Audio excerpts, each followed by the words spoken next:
Hey guys, so welcome to day 3. We've almost made it halfway through, and again, we thank you so much for being here with us. I know there's something that piqued your interest to learn a little bit about coaching and kind of more about what it is that we do. So thanks for joining us for these 5 days, and I promise we're almost there.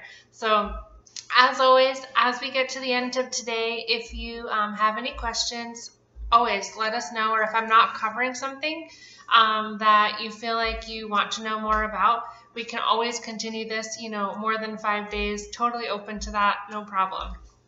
Anyway, thanks for joining me in my garage. Limited space tonight on a quiet place to make a video, so don't mind the echoey and cluttery garage. Anyway, getting to day 3, it's more about what coaches actually do. That's a huge question that people have when we ask them, have you ever thought about coaching? A lot of people, the biggest fear is not having enough time or feeling like they don't know how to coach. Basically, what it comes down to is coaching, and what coaches do every day comes down to 3 different things. The first one, and we call them vital behaviors. So what coaches do every day in order to move their business forward. I'll go off on a side note in a second that if you are wanting to be just a discount coach, which is totally fine, that's important too. The behaviors are a little bit different, so I'll go over that in just a second. But the first vital behavior is, of course, being a product of the product. If you're coaching, if you're here, if you're a customer, you're basically already doing this. All it is taking time out every day to either drink your Shakeology, get your workout in that program that you're already doing, or taking any of the other supplements, or engaging in challenge groups. That's a product of the product too. Basically, anything that you're buying from Beachbody and using already that you already love, kind of what brought you here. Just make sure you're using it every day. Consistency is key. Being a product of the product basically is where people start to see a difference in you. If you're telling someone that every day you're using that, but 2 years later they don't see a big difference, obviously you're not using your product. When you are using your product and taking what you do and what you like seriously, it shows. And people, people start asking you questions, just like the other girls shared in their bios. People start coming to you when they notice a difference. And that's basically, what product of the product means. The other one that we talk about a lot is invite, invite, invite.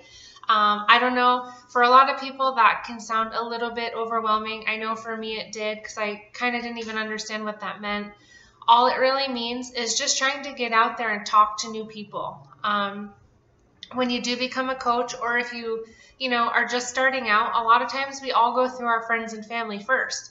It's who we want to help the most, so naturally that's who we talk to. Once the excitement of that kind of, dwindles down a little bit, we have to open up our minds and, our horizons to talking to new people. So every day our goal is to get out there and meet people. There's people you run into on a daily basis that you probably wouldn't even think about talking to the business about, and that's okay. Invite, invite, invite doesn't necessarily mean just running out there and talking to whoever you can find and trying to sell them something.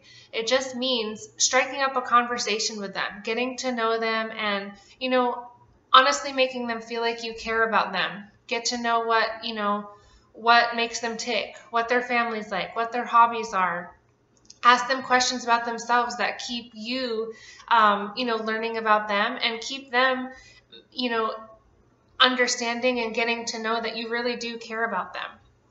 It doesn't mean necessarily, giving them an answer and telling them to buy a product right away. Inviting, sometimes takes a little while, and it just, as you get to know them, you can either invite them to a challenge group if you've come across them needing, help with their diet, exercise, accountability, just, helping reaching their goals. The flip side is also inviting them to be a coach, which is essentially what we did to all of you.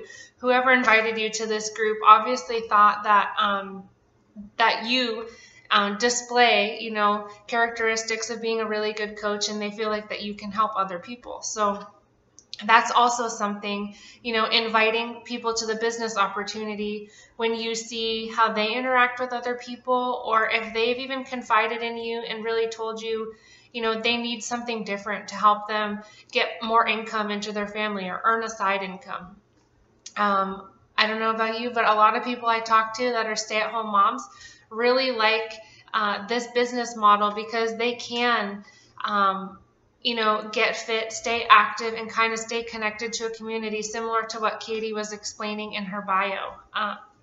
It's huge. So invite means, you know, two different things. It doesn't necessarily mean just getting out there and selling. It really just narrows down, and I guess it should be called, you know, meeting new people and developing relationships is generally what it should be, if that makes sense. The last one is personal development, which might seem weird to you. It did to me at first too, but in the end, it's actually become something that I think is the biggest part of being a coach. It's taken me even further than business, than physical changes. It's honestly changed my mental health and the way I talk and interact with people. Personal development is basically just spending some time each day either reading a book or listening to a podcast, listening to you know, books on audio, whatever you can do each day to just grow a little bit in yourself, in your business, in social situations, whatever. It doesn't mean sitting down and just reading business books. Honestly, it's just wherever you feel like you could grow personally, and, you know, even sharing that with your team, sharing it with your family. It's just, I can't even explain to you right now how huge this has become since I started coaching, much bigger than I ever thought. Honestly, personal development was the part that, of the 3 vital behaviors that I've talked about now today, personal development is honestly something that I kind of just put to the side and thought, whatever, I don't need to do that. But now that's something I do every single day, and honestly, it's changed me a lot. And hopefully it continues to change me, and you'll see that it changes you too. Let's see. Basically, in a nutshell, those are the 3 vital behaviors that we talk about as a coach. What I had mentioned before is that if you do want to be a discount coach, none of these things really apply. Of course, personal development is something that everybody should do anyway, even if you're not coaching. Once you start, you'll agree with me, I promise. But even as a discount coach, keep in mind that you're still basically doing, you know, you're still a product of the product. So if you ever decided to change your mind and, you know, once you see people start asking you questions about what you've been doing, I noticed that you're changing, you know, you seem a lot happier, you seem more confident. All of that product of the product stuff basically is just natural, and it will start growing your business in the future if that's what you choose to do. Of course, there's a lot more that does go into coaching if that's the avenue that you want to take. I mean, by avenue, I mean growing your business and doing this as a side income, or eventually, hey, you never know, you could become a millionaire doing this. It's happened.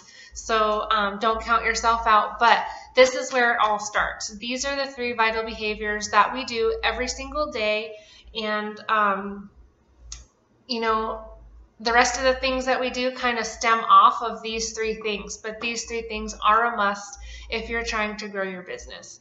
I hope that makes sense. I was kind of talking a little bit fast. I know it's a lot of information, and kind of maybe some of these things might be new ideas for some of you, but I was trying to keep it under 10 minutes for you. I know we're all busy. So if you have any questions about either of these 3 things, or feel like you need some more, you know, more detail on any of these, let us know.